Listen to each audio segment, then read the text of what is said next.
بسم اللہ الرحمن الرحیم۔ السلام علیکم۔ بیفیوس کی جنگ جو 27 جولائی 1302 کو لڑی گئی، عثمانی ترکوں کے عروج اور ایشیا میں ان کی توسیع میں ایک اہم جنگ جانی جاتی ہے۔ عثمان اول کی قیادت میں عثمانی فوج اور جارج موزلان کی کمان میں بازنطینی سلطنت کے درمیان اس تاریخی تصادم کے دور رس نتائج برآمد ہوئے جنہوں نے اس خطے کی تاریخ کو بدل دیا۔ تو آئیے ان واقعات کا جائزہ لیتے ہیں جو کہ اس جنگ کا باعث بنے۔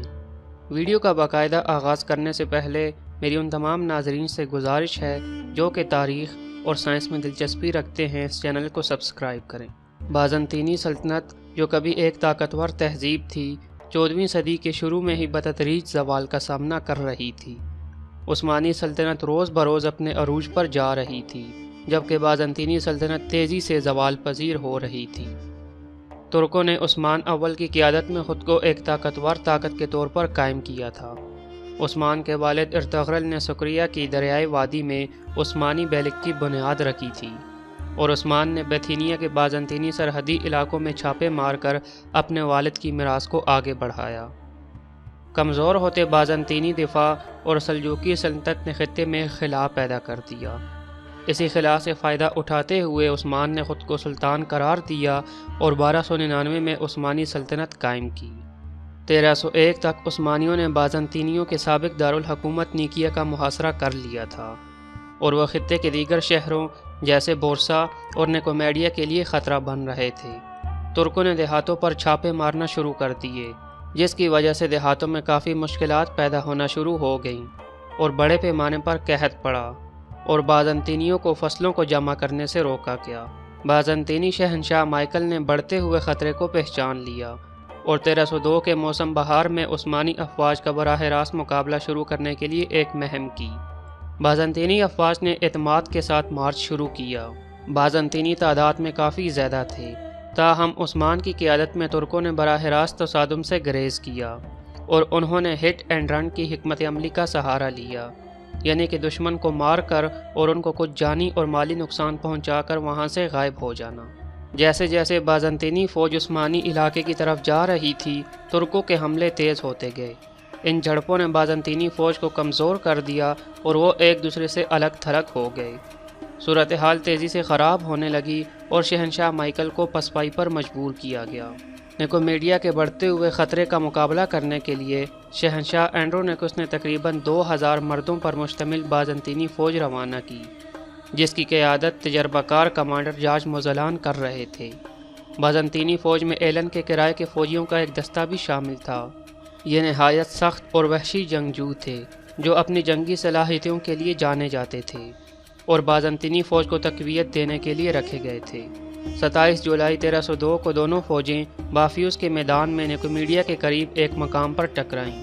عثمان غازی 5000 ہلکے گھڑ سواروں کی ایک ترک فوج کی کمانڈ کر رہے تھے، جس میں ان کی اپنی فوج اور مختلف ترک قبائل شامل تھے۔ جنگ کا آغاز اس وقت ہوا جب ترک گھڑ سواروں نے بازنطینی فوج کی طرف مارچ شروع کیا۔ ایلن کے کرائے کے فوجیوں کے موجودگی کے باوجود، جو اپنی جنگی مہارتوں کے لیے مشہور تھے، بازنطینی فوج عثمانیوں کی سراسر طاقت اور حکمت عملی سے شکست خوردہ ہو گئی۔ تیروں نے آسمان کو تاریک کر دیا اور جنگ کے ایک افراتفری کے رقص میں تلواریں آپس میں ٹکرا گئیں۔ تاہم ایک اہم موڑ سامنے آیا جب ایلن کے کرائے کے فوجی نامعلوم وجوہات کی بنا پر پیچھے ہٹ گئے۔ اس غیر متوقع انخلاء نے بازنطینی فوج کو کمزور کر دیا اور عثمانی فوج نے اپنے دفاع میں اس خلا کا فائدہ اٹھایا اور دشمنوں پر ٹوٹ پڑے۔ بازنطینی فوج کی لائن کو توڑتے ہوئے فاتح ترکوں نے جارج موزلان کو نیکومیڈیا کی طرف پیچھے ہٹنے پر مجبور کر دیا۔ بازنطینی فوج بدستور لڑتی رہی اور پوری کوشش کرتی رہی کہ عثمانی فوج کو کسی طرح سے روکا جائے، لیکن بیفیوس کی جنگ نے پہلے سے ہی سلطنت کی تقدیر پر مہر ثابت کر دی تھی۔ بیتھینیا کے دیہاتوں پر بازنطینی کنٹرول ختم ہو گیا اور عیسائی یونانی آبادی کا بڑے پیمانے پر اخراج شروع ہو گیا، جو کہ سلطنت کے دوسرے حصوں میں پناہ لینے لگے۔ جارج موزلان اپنی فوج کے ساتھ پیچھے ہٹنے پر مجبور ہو گیا اور نیکومیڈیا کی طرف چل پڑا، جو کہ ایلن کی بقیہ فورس کے ذریعے محفوظ تھا، جبکہ عثمانی ترکوں نے باسفورس کے ایشیائی ساحل کی طرف پیش قدمی کی، لیکن وہ خود قلعہ بند شہر پر قبضہ کرنے میں ناکام رہے۔ بیفیوس کی جنگ نے عثمانی ترکوں اور بازنطینی سلطنت دونوں کے لیے اہم اثرات مرتب کیے تھے۔ شکست نے بیتھینیا پر بازنطینی کنٹرول کو شدید دھچکا پہنچایا تھا، جس کے نتیجے میں عیسائی یونانی آبادی اس خطے سے نکل گئے۔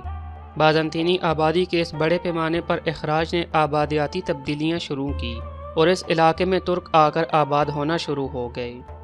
عثمانی ترکوں کے لیے بیفیوس میں فتح نے ان کی پوزیشن کو مضبوط کیا اور ان کے توسیع پسندانہ عزائم کو تقویت دی، جو کہ بالآخر 1453 میں قسطنطنیہ پر قبضے کا باعث بنا، جس سے بازنطینی سلطنت ہمیشہ کے لیے ختم ہو گئی اور سلطنت عثمانیہ کے دور کا آغاز ہوا۔